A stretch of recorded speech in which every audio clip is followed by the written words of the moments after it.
इस कहानी की शुरुआत होती है एक आम आदमी निक से, जो एक होटल में रहने आता है। लेकिन जल्द ही उसे इस जगह में कुछ बहुत अजीब लगने लगता है। शुरू में तो सब कुछ सामान्य लगता है, एक आम सा कमरा, साफ सुथरी दीवारें और आरामदायक बेड। लेकिन कुछ ही दिनों में निक को लगता है कि होटल हर रोज थोड़ा थोड़ा छोटा हो रहा है। अपने शक को पक्का करने के लिए उसने एक रस्सी दो दीवारों के बीच कसकर बांध दी। लेकिन जब अगली सुबह उसकी नींद खुली तो वह रस्सी जो पहले तनी हुई थी अब ढीली पड़ चुकी थी। अब बात साफ हो चुकी थी, होटल वाकई धीरे धीरे सिकुड़ रहा था। इस बात को और साबित करने के लिए वह भागा भागा गलियारे में गया और हाथ फैलाकर दीवारों की दूरी मापने लगा। जहां पहले दीवारें उसके हाथों तक नहीं पहुंचती थीं, अब वह उन्हें आसानी से छू पा रहा था। अब निक को यकीन हो गया कि कुछ बहुत गड़बड़ है। उसने तुरंत अपने बाकी साथियों को इस बारे में चेतावनी दी कि अगर वे समय रहते यहाँ से नहीं निकले तो होटल के सिकुड़ते सिकुड़ते सब कुचले जाएंगे और मर जाएंगे। लेकिन जब सबने उसकी बात सुनी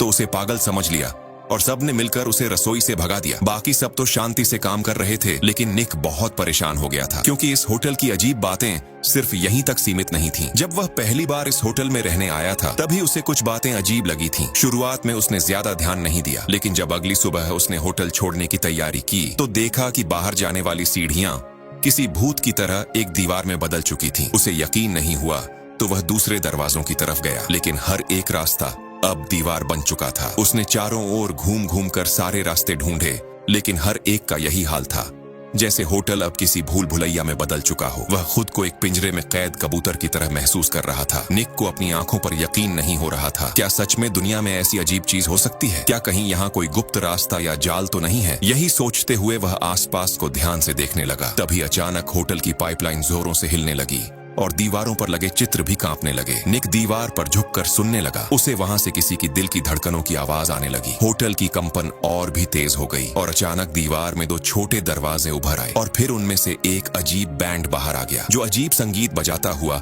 उसकी तरफ बढ़ रहा था। इतना अजीब दृश्य देखकर निक डर से भाग खड़ा हुआ, लेकिन गलती से वह सीधा रसोई में पहुंच गया जहां बाकी रसोइये थे। और बस उसी दिन से वह भी होटल में एक रसोइया बन गया। क्योंकि उसे कोई रास्ता नहीं मिला तो फिलहाल उसे वहीं रुकना पड़ा। लेकिन रसोई भी कोई आम जगह नहीं थी।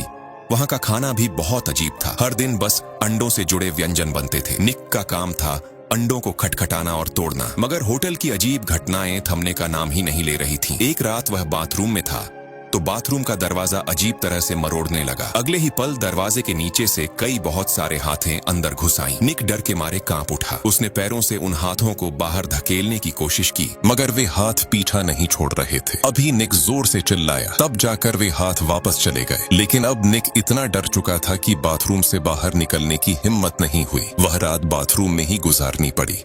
अगली सुबह उसका साथी कर्ली बाथरूम आया और उसने निक को बाहर निकाला। निक ने कर्ली से पूछा कि होटल का बाहर जाने का रास्ता कहाँ है। कर्ली ने कहा कि वे लोग यहाँ 10 साल से काम कर रहे हैं और कभी होटल से बाहर नहीं निकले, इसलिए उसे भी नहीं पता। तभी निक ने देखा कि होटल का रिसेप्शनिस्ट रसोई में घुसा। वह दौड़कर उसके पीछे भागा, लेकिन जैसे ही वह गलियारे में पहुंचा, रिसेप्शनिस्ट कहीं गायब हो चुका था। अब निक से और बर्दाश्त नहीं हुआ। वह सीधा मुख्य शेफ के ऑफिस पहुंचा और इस्तीफा देने की बात कही। लेकिन जैसे ही उसने ये कहा, मुख्य शेफ जमीन पर घुटनों के बल गिर गया और रोते हुए कहने लगा, तुम नहीं जा सकते, तुम एक बूढ़े आदमी के सपने को तोड़ रहे हो।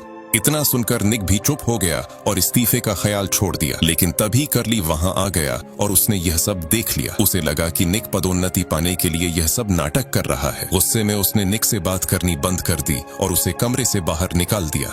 अब निक को फिर से वही कमरा लेना पड़ा जहां वह पहले रुका था। लेकिन अब होटल के बाकी लोग पागल हो गए थे। संगीत की अजीब आवाजें गलियारों में गूंज रही थीं। मुख्य शेफ और उसके साथी गा और नाच रहे थे। निक पागल हो रहा था।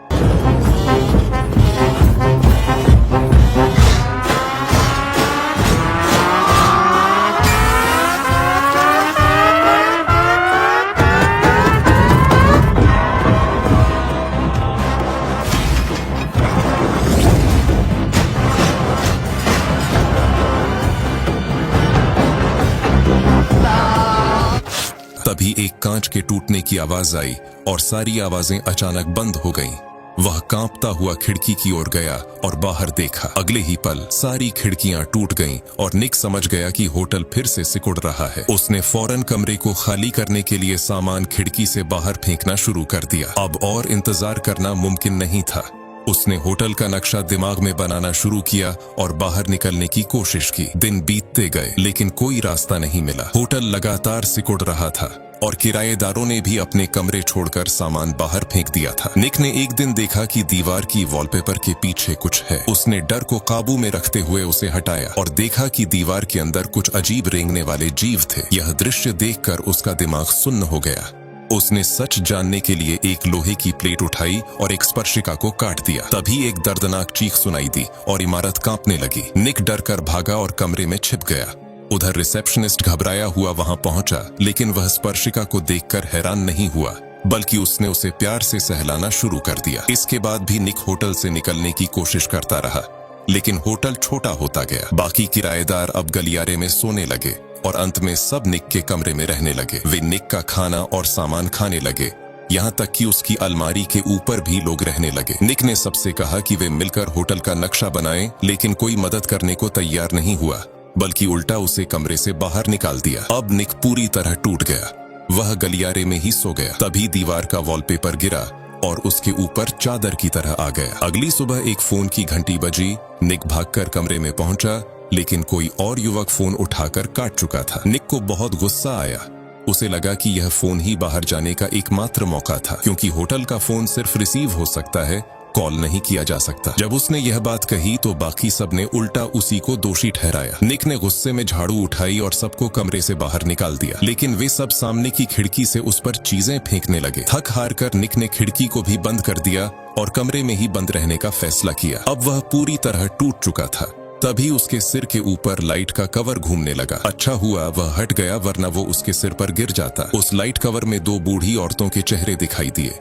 उन्होंने कहा कि वे जानती हैं निक रास्ता ढूंढ रहा है। उन्होंने कहा, हो सकता है बाहर नहीं, बल्कि रास्ता इस कमरे में ही हो। लेकिन निक अब पूरी तरह पागलपन की हालत में था। शायद दरवाजे के पीछे है, नहीं वहां नहीं है। शायद अलमारी के पीछे है, नहीं वहां नहीं। तभी उसने देखा, वाकई अलमारी के पीछे एक अजीब रास्ता छुपा हुआ था। उस रास्ते की दीवारें किसी जीव के अंग जैसी रेंग रही थीं।